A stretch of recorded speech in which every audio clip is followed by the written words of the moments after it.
la grâce et la paix de notre Seigneur Jésus-Christ vous soient données. Laissons la tête, prions. Seigneur, comme tu es bon, tu nous mets ensemble. Ce n'est pas fortuit. Tu as permis que, Seigneur, nous soyons ensemble. Ensemble, Seigneur, pour apprendre de toi, pour nous encourager. Merci pour tes enfants qui sont passés ce matin-là. Depuis, Seigneur, la chorale, les repas, les offrandes. Seigneur, merci de bénir chacun de tes enfants ce matin.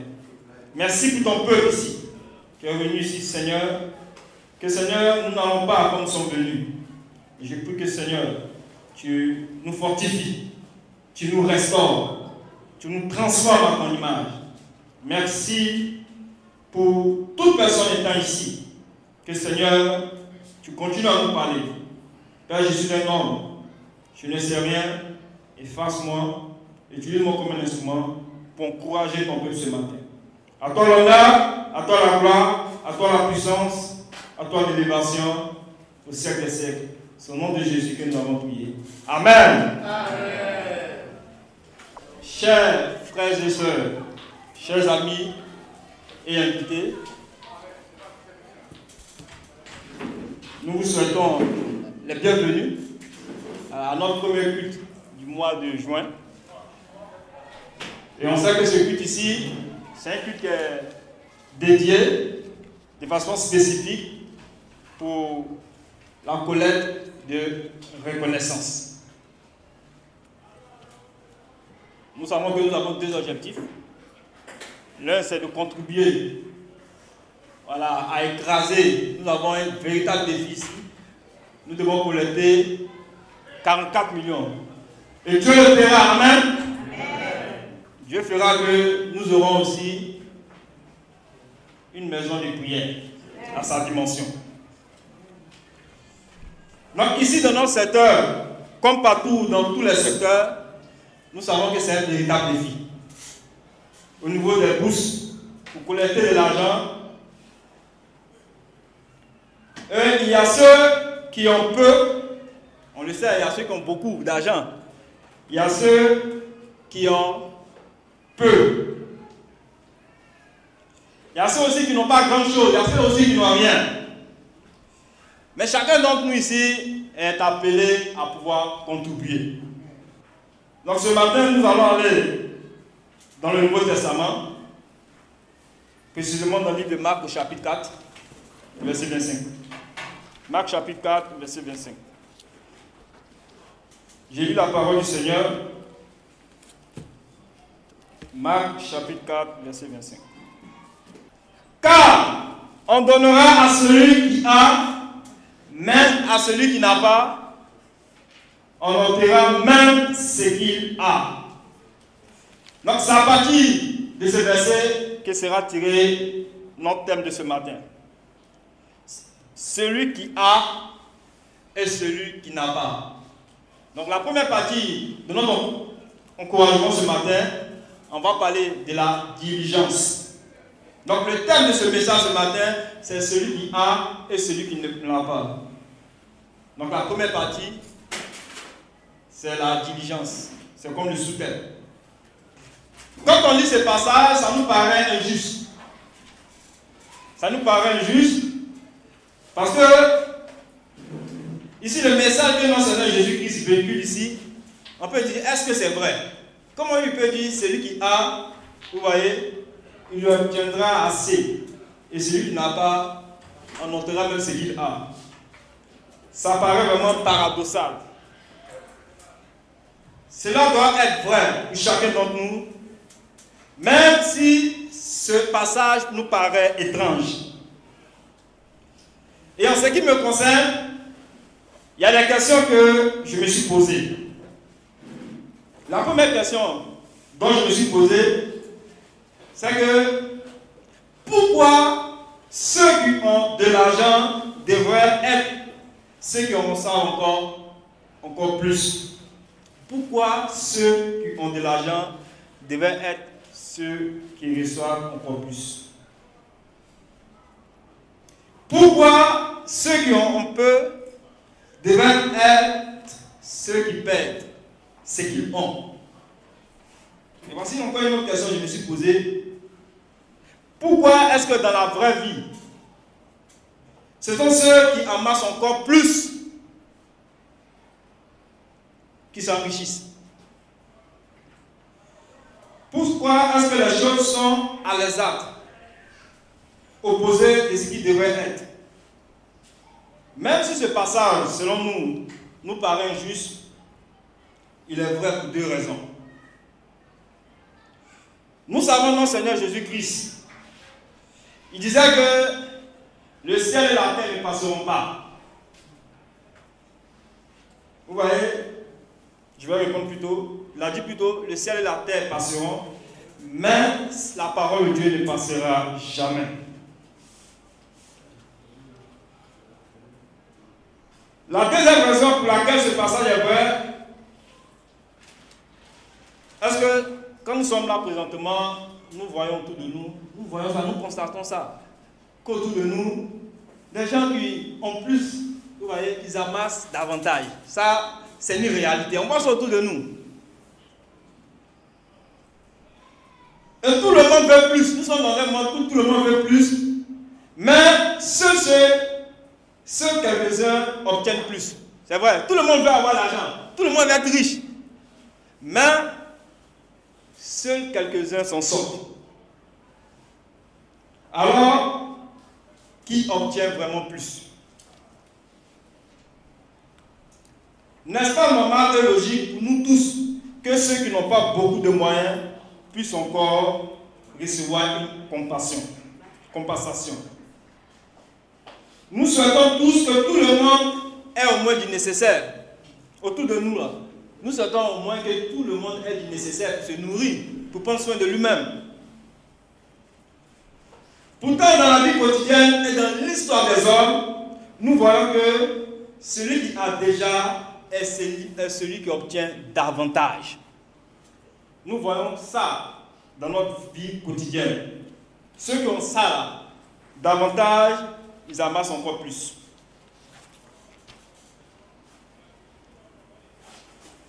Et comme j'ai dit tout à l'heure, il suffit seulement de regarder autour de nous.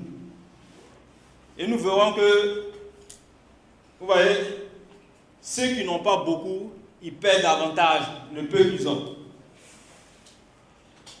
Et ce qui veut dire que le passage que nous avons lu tout à l'heure, tiré de Marc chapitre 4, verset 25, ce que Jésus nous dit ici est une réalité. C'est vrai. Donc nous allons voir un aspect spécifique. Et je suis convaincu que ce matin, chacun de nous sera encouragé. Amen. Amen. Donc ce matin, nous allons prendre un aspect particulier. Parlons de celui qui a des biens physiques. On va parler des biens physiques. Ça, c'est un aspect qu'on va aborder encore. Parlons de celui qui a des biens physiques. Celui qui a des biens physiques, de façon spécifique, ceux qui ont des biens matériels. Quand on regarde autour de nous les riches, par exemple, on voit qu'autour de nous, les riches sont des personnes qui deviennent de plus en plus riches. Et quand on les regarde, on pense que ces gars-là, ceux-là, ils ne manquent de rien. Et quand on regarde aussi, vous allez voir aussi, bon, les gens appellent souvent les pays du tiers-monde, les pays pauvres. De plus en plus, la pauvreté s'accroît dans ces pays-là. Alors que quand on regarde ici les pays développés, on voit un peu, il y a le développement, les pays développés se développent davantage, s'enrichissent. Et l'Afrique est le continent, l'un des continents les plus pauvres du monde. Je pourrais dire même le continent le plus pauvre du monde. Et quand on regarde ces 30 dernières années, on voit que le continent africain continue de s'appauvrir. Alors que quand on regarde l'Amérique et l'Europe, de plus en plus, ces pays-là s'enrichissent. L'Afrique est un continent, on voit en Afrique ici, est un continent où il y a beaucoup de besoins en termes d'infrastructures. Mais malheureusement, nous les Africains, souvent, c'est la guerre là qui nous fatigue. Voilà, on n'a pas assez de moyens, mais on ne s'aime pas, on s'entretue. Mais si on s'entretue là, vous voyez, on va s'appauvrir encore. On voit des guerres civiles, des conflits ethniques. Tout ça, ça nous met en retard. Frères et sœurs, il est clair qu'une personne qui a construit une maison, il peut encore en avoir plus. Ça, c'est vrai. Mais une personne qui ne possède pas de maison a plus de risques de perdre même son logement actuel. Ça, c'est une vérité. Une personne qui n'a pas construit de maison a le risque même aussi d'être expulsée. Ouais, le propriétaire peut venir un matin, je me rappelle, alors mon amie, elle louait une maison à Angers. Un jour, le propriétaire vient, il dit bon, lui personnellement, il ne veut plus qu'elle, voilà, elle n'a qu'à libérer la maison. Le motif, il dit bon, la maison, il veut donner la maison à un de ses parents. Bon, alors qu'elle paie régulièrement, elles n'ont pas des arriérés de salaire, des choses, des arriérés de loyer. Elles n'ont pas des arriérés. Mais le gars, mais pour finir, les affaires sorties de la maison. Donc, ceux qui ont une voiture ont plus de chances d'en posséder plusieurs dans l'avenir. Alors que les personnes pauvres qui ne possèdent pas de voiture, mais qui se déplacent toujours comme nous ici, par bus, par nous continuerons sans doute de faire même les années à venir. Également, celui qui a un emploi. Vous voyez, celui qui a un emploi plutôt, désolé, il a encore plus de propositions d'emploi. Ça, c'est vrai. Et les gens, à cause du travail là, on peut les appeler à n'importe quel moment.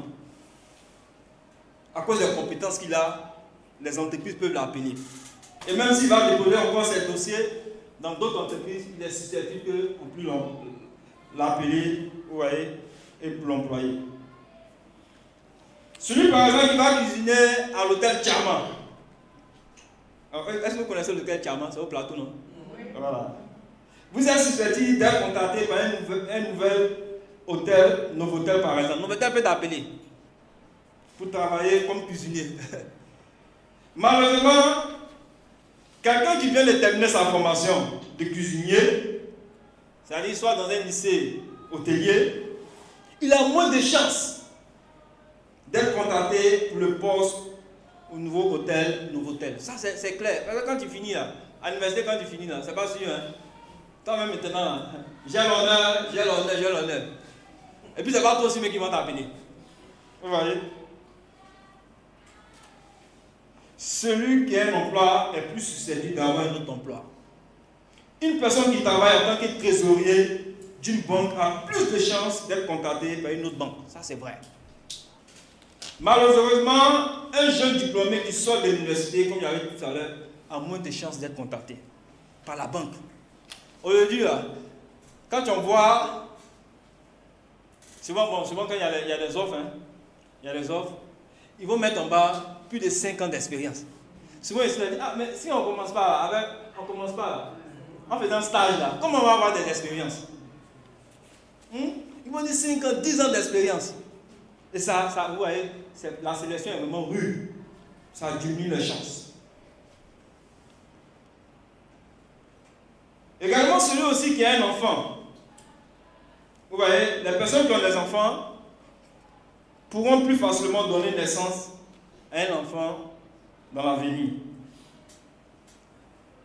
Malheureusement, ceux qui n'ont pas d'enfant du tout peuvent en avoir même un seul. Souvent, c'est comme ça. C'est un triste paradoxe, mais c'est une réalité dans notre monde. Ceux qui ont le pouvoir, vous voyez, ont plus de chances encore d'en avoir encore de pouvoir. Il y a une famille, par exemple, aux États-Unis d'Amérique. qui a eu... Il y avait la famille Bush. Voilà, Bush. Dans la famille, il y a eu 2 présidents. Son père, avant George Bush, il y a eu son père qui était président. Mais je ne dis pas que... Ça s'appelait comment? Bush Junior. Bush Junior, voilà. Mais je ne dis pas que c'est... Toujours, ça marche, hein.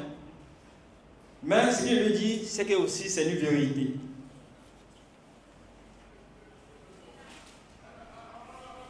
C'est pourquoi, lorsque dans une famille, par exemple, où il y a des politiciens, il est susceptible aussi qu'un enfant pourra aussi venir dans l'avenir un politicien. Même s'il n'est pas président, mais il peut être un politicien aussi. Également aussi, dans le domaine de l'éducation, il est probable qu'une famille, si dans une famille, Dieu fait grâce dans une famille où des enfants ont été, soit des juristes, grâce à l'éducation, où il y a des médecins, où il y a des infirmiers, c'est probable que dans l'avenir aussi, d'autres enfants aussi, soient aussi des médecins ou des infirmiers. Mais si c'est dans une famille illettrée, une famille où les gens vivent au village, où les gens sont illettrés, ça sera difficile aussi d'avoir des futurs avocats, même si, voilà, des futurs avocats ou des futurs médecins. Ainsi, la Bible a encore raison. La famille qui compte des gens éduqués, on produit encore plus. C'est pourquoi l'éducation est importante. C'est pourquoi on doit mettre nos enfants à l'école, c'est important. Les familles qui n'ont pas de personnes instruites sans perdre même celles qu'elles ont. C'est moi dans les familles là, on dit, bon, lui c'est le seul, hein. Bon, lui c'est le seul, il est professeur à l'université.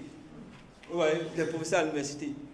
Mais si dans la famille, il est le seul qui a compris ça, bon, les gens préfèrent peut-être rester au village, ils ne sortent pas, ils ne vont pas à l'école, tout ça là.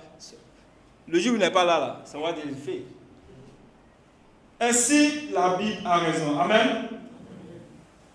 Celui qui a des amis haut placés aura encore plus d'amis. De même aussi, celui qui est célèbre deviendra encore plus célèbre. Parce qu'étant célèbre, il est susceptible vraiment de fréquenter d'autres personnalités qui sont célèbres. S'il continue à pratiquer son activité. Mais si c'est une personne qui habite dans un village, qui est éloigné, il a peu de chances de devenir célèbre. Parlons maintenant de celui qui a l'air bien spirituel. On a parlé tout à l'heure de celui qui a les biens physiques. On va parler maintenant de celui qui a les biens spirituels. Frères et sœurs, celui qui a la connaissance de Dieu, il a plus de chances d'augmenter cette connaissance. Pourquoi? Parce qu'il fera l'effort sans doute de grandir dans la connaissance et dans la crainte de Dieu. Ça, c'est une vérité. Des personnes qui sont ointes sont susceptibles de devenir encore plus ointes dans les années à venir. De même également, si une personne a l'attitude ici, il a gagné de nombreuses âmes, il a plus de chances d'en gagner plus dans l'avenir. Parce que lui seul, il connaît son secret. Il connaît son secret. Mais pour une personne qui n'a jamais gagné une âme, ce n'est pas facile. En tant que chrétien, une personne qui n'a jamais gagné d'âme, ce n'est pas facile. Pourquoi est-ce ainsi? Pourquoi est-ce que la parole de Jésus, quiconque doit recevoir encore plus, est-elle si vraie? Pourquoi celui qui a aura davantage? Pourquoi celui qui a aura davantage? Ceux qui ont fait certaines choses qui leur ont permis d'acquérir ce qu'ils ont. C'est qu'ils devront savoir. Pourquoi ces gens ils arrivent encore à avoir encore davantage? Parce que ceux qui ont certaines choses qui leur ont permis d'acquérir ce qu'ils ont. Il y a des principes, il y a des lois divines, il y a des lois universelles. Habituellement, ceux qui ont continué à appliquer les mêmes principes pour augmenter leurs possessions. Les riches, là, ils font. Ils savent un peu, ils connaissent les secrets. Donc ils appliquent les mêmes principes pour s'enrichir davantage. Pourquoi celui qui n'a pas perdra même le peu qu'il possède? Pourquoi celui qui n'a pas perdra même le peu qu'il possède? Nous allons aller dans la Bible.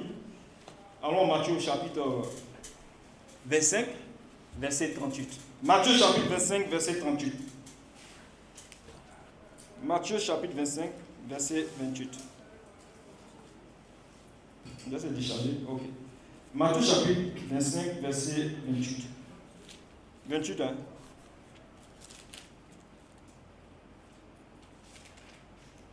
Lisons la parole de Dieu.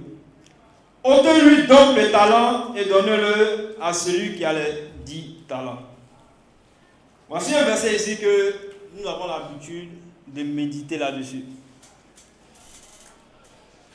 Vous voyez, ceux qui n'ont pas beaucoup n'appliquent pas les principes. Ou ne suivent pas les idoles qui mènent à la richesse. Habituellement, ceux qui n'ont pas de biens continuent et persistent dans les mauvais principes. Souvent, quand on a des échecs là, dans nos vies, on ne s'assoit pas pour réfléchir aussi. Qu'est-ce qui fait qu'on échoue, par exemple? Il faut s'asseoir aussi pour analyser aussi.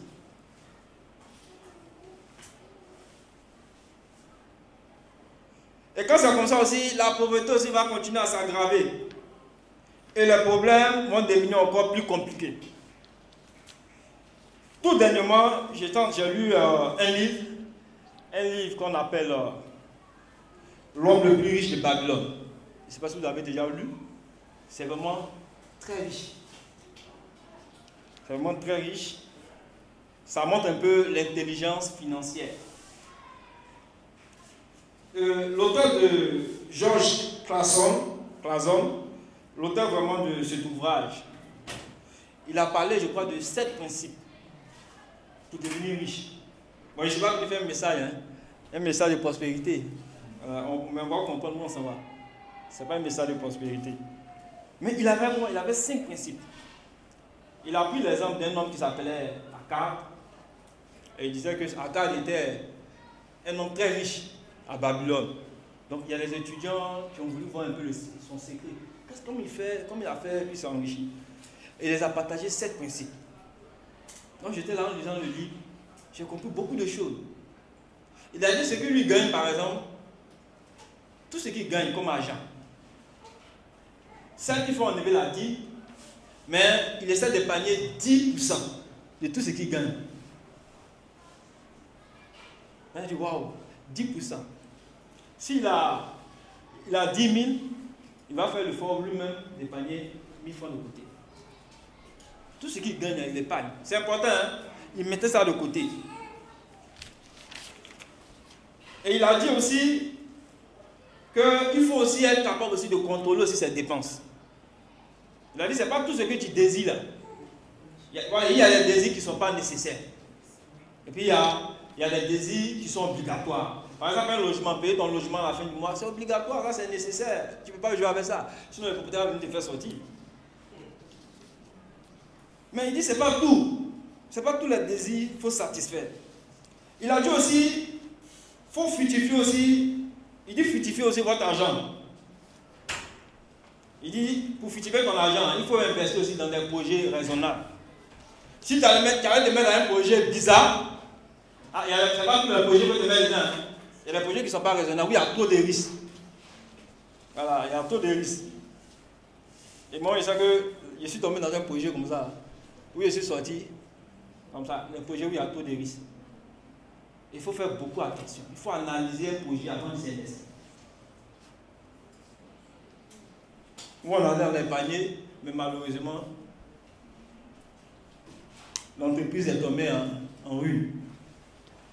Et jusqu'à a perdu son blé là-bas. J'entends mon cœur. Priez pour moi. Donc, il dit également qu'il faut protéger votre argent contre la perte.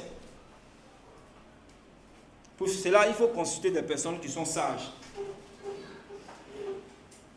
Il dit également qu'il faut transformer ce que vous avez là en quelque chose de rentable.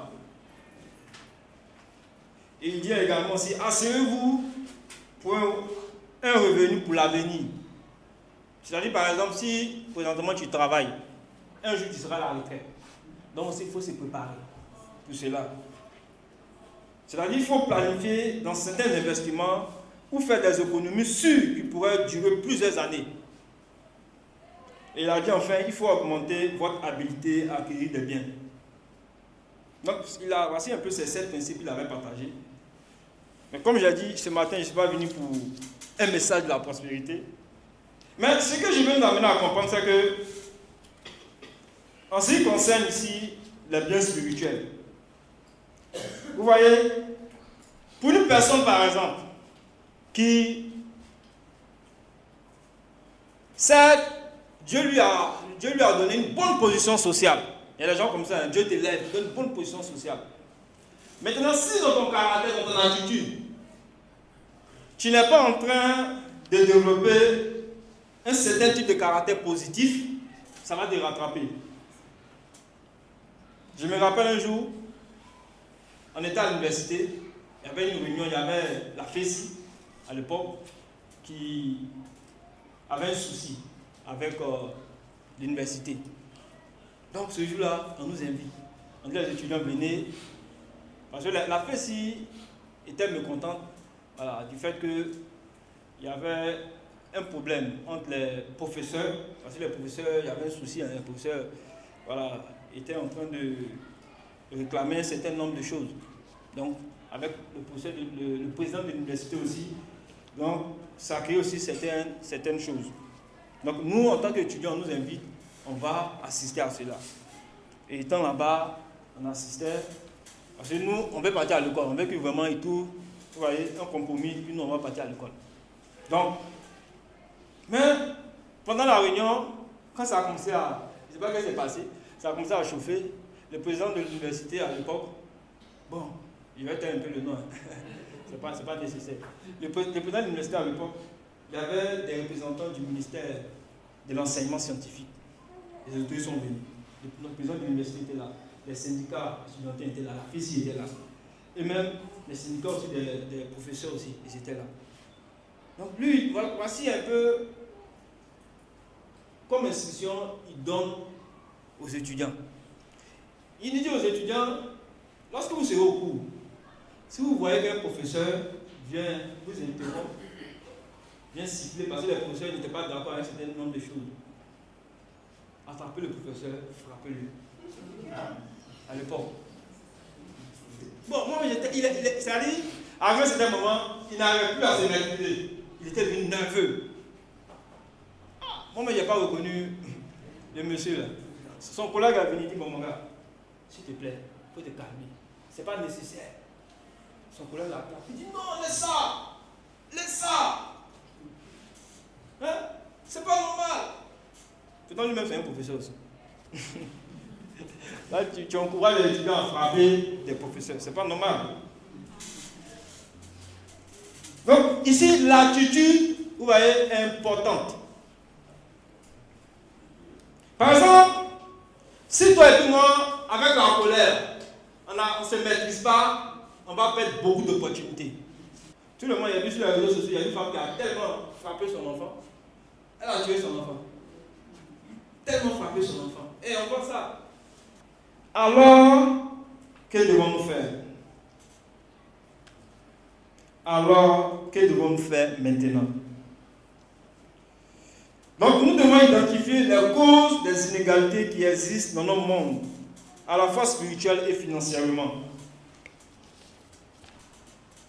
Nous devons identifier les petites différences qui aboutissent aux grandes différences.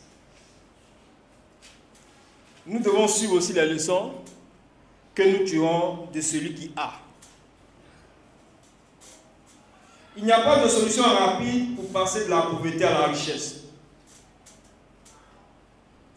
comme je vous l'avais dit, ce message n'est pas un message sur la prospérité. Nous aussi, on croit en tant que chrétiens, on croit à la prospérité des enfants de Dieu.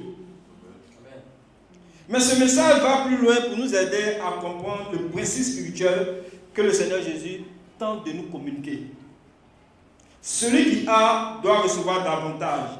Celui qui n'a pas perdra même ce qu'il a. Si nous appliquons ce principe à nos vies, nous devenons comme celui qui a. Amen. Amen. Donc si nous appliquons ces principes dans nos vies, nous allons devenir comme celui qui a. Parce que les paroles de Jésus sont très très profondes. Mes frères et sœurs, ne méprisons pas la sagesse, les connaissances que ce passage nous a révélées ce matin. Prenons-les au sérieux parce que l'Esprit de Dieu est l'Esprit de la connaissance. Et on sait qui entend les parler ici. Ce n'est pas n'importe qui, c'est Jésus-Christ. C'est le plus grand pédagogue qui nous parle ce matin. En vérité, il n'y a pas de sagesse qui est égale à la sagesse de Jésus. Il n'y a pas de sagesse, il n'y aura pas. Jésus a dit, le ciel et la terre passeront, mais, vous voyez, vous devez savoir que ceux qui ont vont recevoir encore plus. Et ceux qui n'ont pas perdront même le peu qu'ils ont.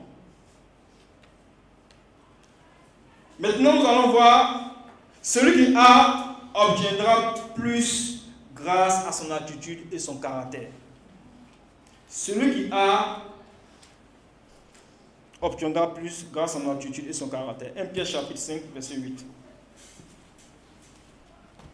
1 Pierre chapitre 5, verset 8. Donc ici, nous allons parler d'un principe.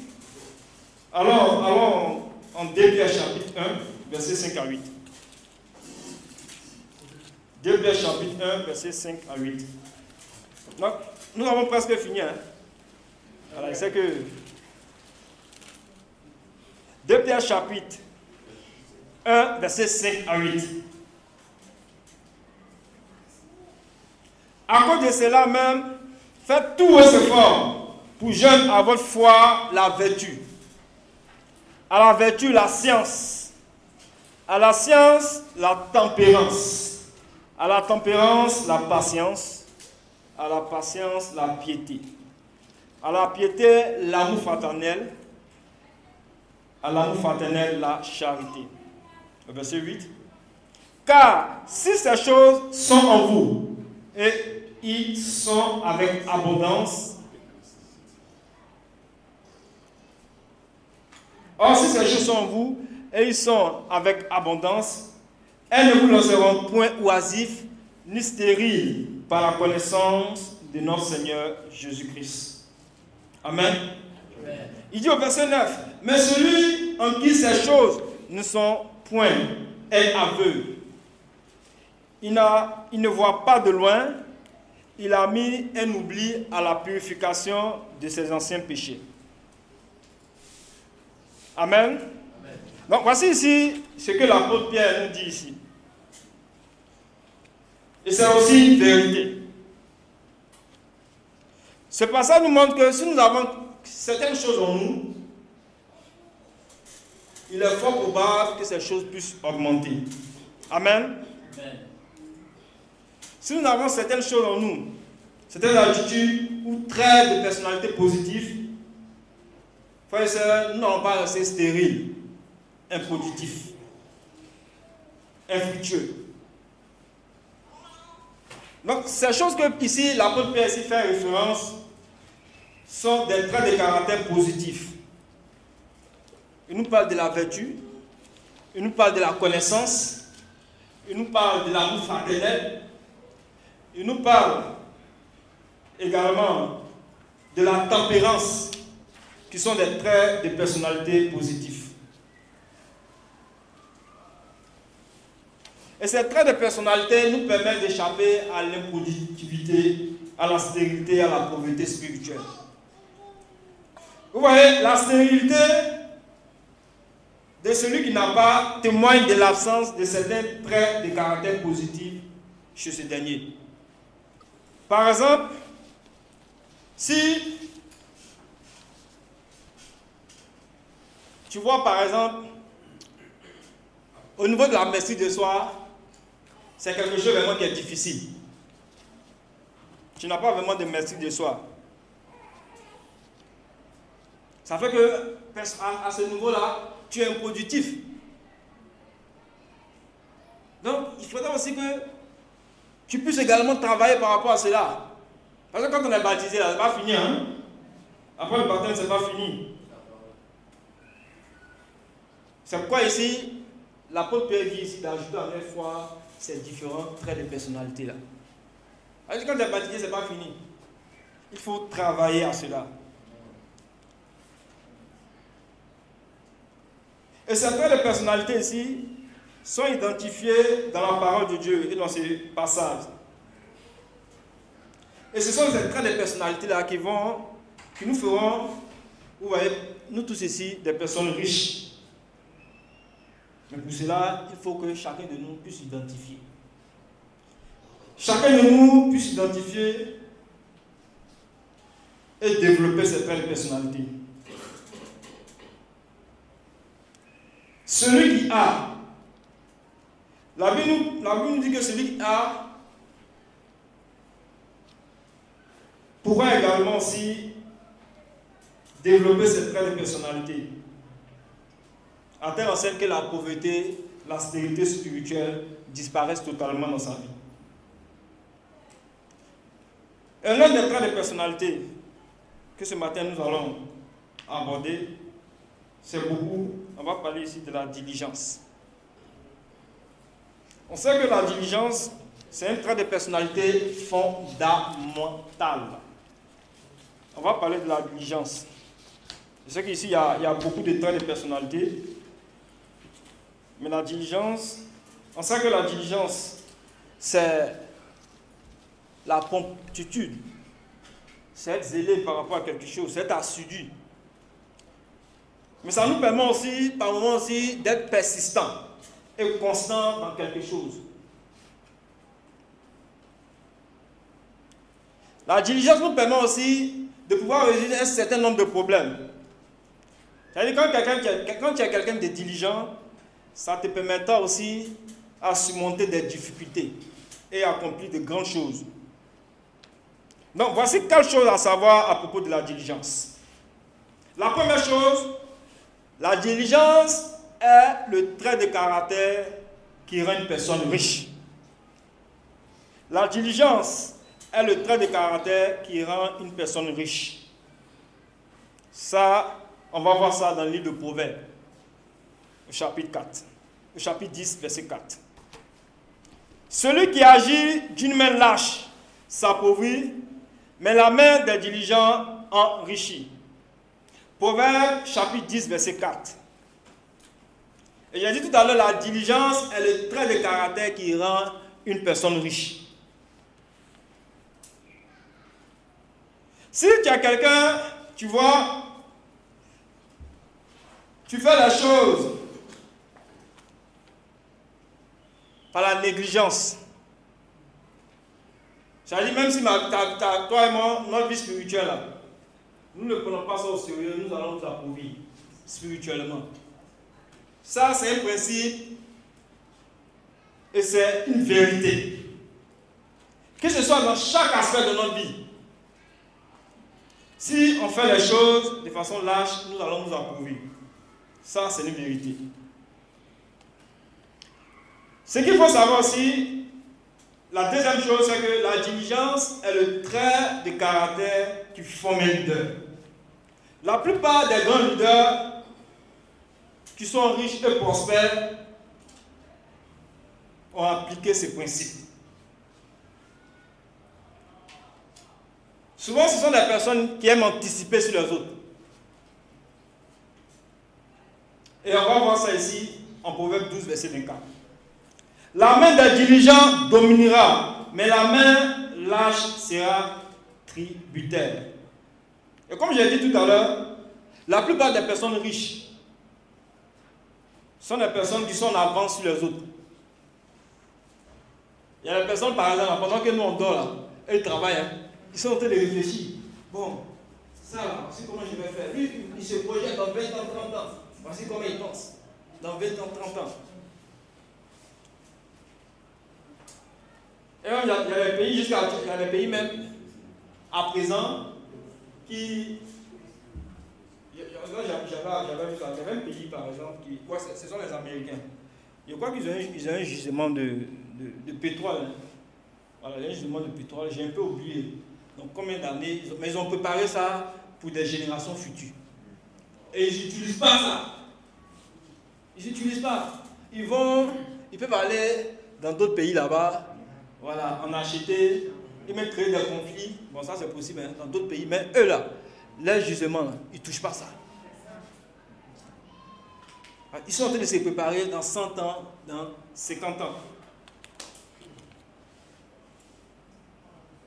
La diligence également, elle est trait de caractère qui permet d'avoir des idées qui mènent à l'abondance et à la richesse. Ça, c'est le troisième point. La diligence, elle est trait de caractère qui permet d'avoir des idées qui mènent à l'abondance et à la richesse. Proverbe 21, verset 5. Les projets de l'homme diligent ne mènent qu'à l'abondance.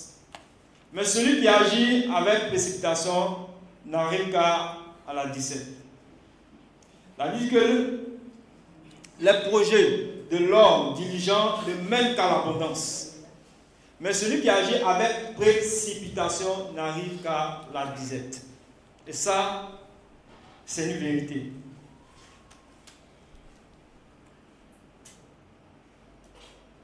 Nous allons voir encore que la diligence, elle est trait de caractère qui mène à la promotion. Proverbe 22, verset 29. La diligence, elle est trait de caractère qui mène à la promotion. Proverbe 22, verset 29. As-tu vu un homme diligent dans son travail? Ça, c'est ce que la Bible nous dit. As-tu vu un homme diligent dans son travail? Il se tiendra devant les rois. Il ne se tiendra pas devant les gens, des gens obscurs. Waouh! Quand il dit ce passage-là. Tu vois, le fait d'être diligent, ça peut te propulser loin dans la vie. Sur tous les aspects. Ça veut dire ton activité que tu fais, ton métier que tu pratiques.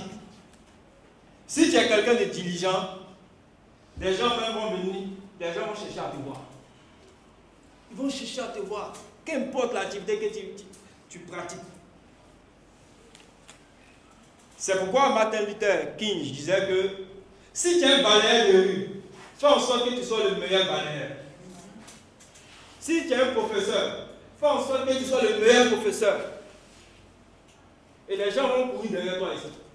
Ils vont dire, ah, le gars là vraiment, c'est un gars qui a beaucoup de compétences. Des gens vont courir. Bon, aujourd'hui, là, on voit un peu sur les réseaux sociaux, hein, un petit de CM2 qui a eu ce prix d'excellence, champion mondial de dictée. Il a été reçu par les autorités ivoiriennes. Vous voyez, voici ce que la diligence apporte. Ça va te propulser loin. Tu auras une bonne carrière. Et ça va te propulser loin. Si tu es un élève, tu es un étudiant, il ne faut jamais oublier ce principe. Fais en sorte que tu sois le meilleur en travaillant. C'est-à-dire, en travaillant durement. Étant étudiant, si tu as des bons diplômes, tu auras une bonne position demain. C'est inévitable. Bon, pourquoi aujourd'hui les gens vont, c'est là qu'ils vont former les enfants dans les grandes universités. Hein. On dit Harvard, c'est ça, non? Harvard, c'est l'une des plus grandes universités hein, au monde. On dit là-bas, quand tu finis, voilà, ce sont les entreprises qui courent derrière toi. Il y a beaucoup de personnes qui vont là-bas. Parce que là-bas, quand tu vas, ce n'est pas n'importe qui étudie là-bas. Quand tu finis là, toi-même, où tu es là, les gens vont commencer à courir derrière toi. Donc la diligence, vraiment, c'est un principe. Ça nous permet d'aller très loin. Dans n'importe quel domaine. Si tu es un disciple, tu es diligent spirituellement, ça va te propulser loin. Et ça fera que tu seras une personne, tu passeras pas obscur. Jésus a dit quoi? Il dit quoi? Il dit nous sommes la lumière du monde. Nous sommes le sel de la terre. Même si ce monde, parce qu'on peut dire ce monde, il est mauvais, voilà, tout ça. Mais, si toi et moi, avec notre attitude, on peut évidemment aussi éclairer les gens par notre comportement. On dit, bon, les gars là, moi j'ai remarqué, parmi les ouvriers ici, là, c'est quelqu'un qui fait bien son travail. Il respecte ses collègues. C'est quelqu'un qui est intègre, là où les gens ne sont pas intègres. Et ça va te propulser, les gens vont te respecter. Tu ne vas pas passer obscur. Dans l'histoire de la diligence, il y a un homme, c'est-à-dire un colonel allemand, qui a pris sa retraite à l'âge de 65 ans. Ça, c'est aux États-Unis. Quand il allait à la retraite, il avait 65 000 francs. Chaque fin de mois, c'est ce qu'il recevait, 65 000 francs. Bon, c'était environ 105 $ par mois. Mais il s'est assis, il dit, bon, 65 000 là, c'est vraiment, de nos jours là, c'est pas difficile, bon, ce n'est pas à notre époque en 2024 là, il y a un peu longtemps. Donc, il dit ça là, est-ce que je peux suivre 65 000 là? Donc, il va s'asseoir, il va commencer à réfléchir. Il va réfléchir.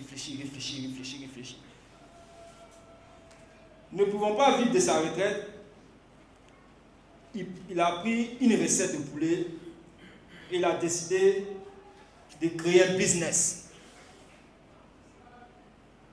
Et son premier projet était de vendre sa recette de poulet à des propriétaires de restaurants qui lui renverseraient une commission pour chaque morceau de poulet. Donc lui se met dans l'entrepreneuriat, il dit qu'il va vendre des poulets.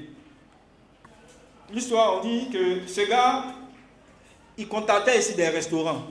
Parce que lui, il vient avec le poulet et puis... Mais il a contacté plus de 108 restaurants, mais qui ont été catégoriques, qui ont refusé. 108. C'est-à-dire, c'est un gars, il va. Il dit, non, toi, là, ton billet, il dit, moi, simplement, je vais avoir 30%. 30% de ceci, le poulet, là.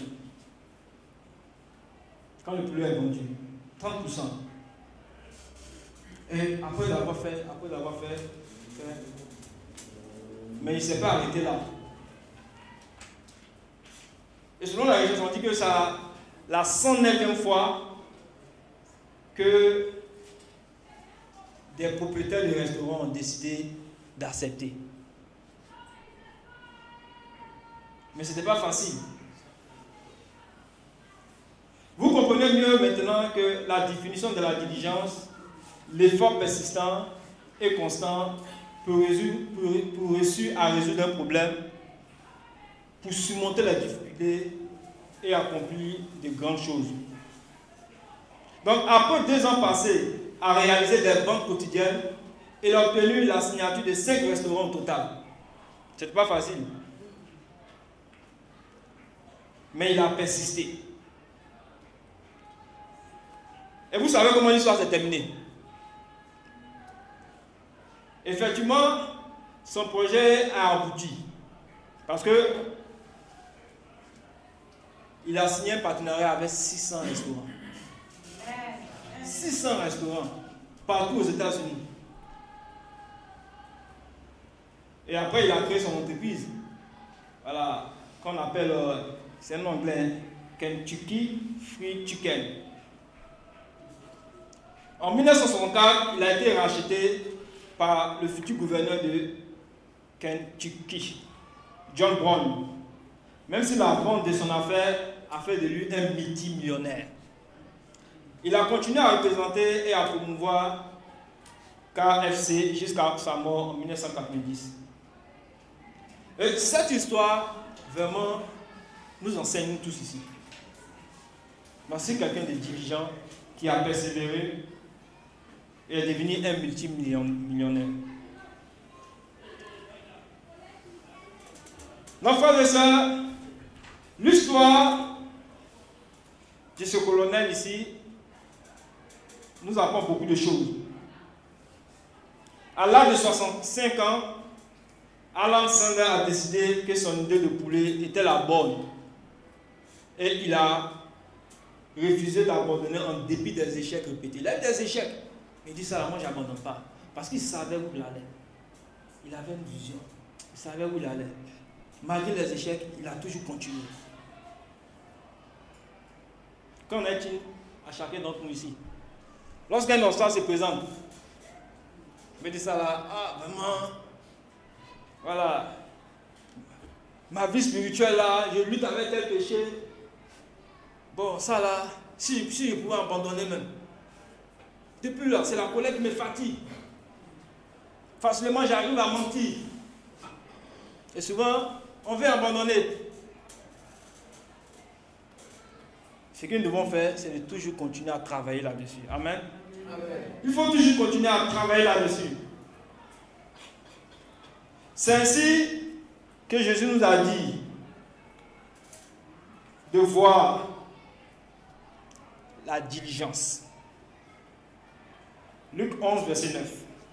Luc 11, verset 9, je crois que c'est le dernier passage. Luc 11, verset 9. Et moi, je vous dis, demandez et l'on vous donnera. Cherchez et vous trouverez. Et frappez et l'on vous ouvrira. Ici, voici ce passage que Jésus nous enseigne ici. Nous devons être des personnes obstinées à ne pas nous détourner de notre mission. Il est vraiment important pour chacun d'entre nous.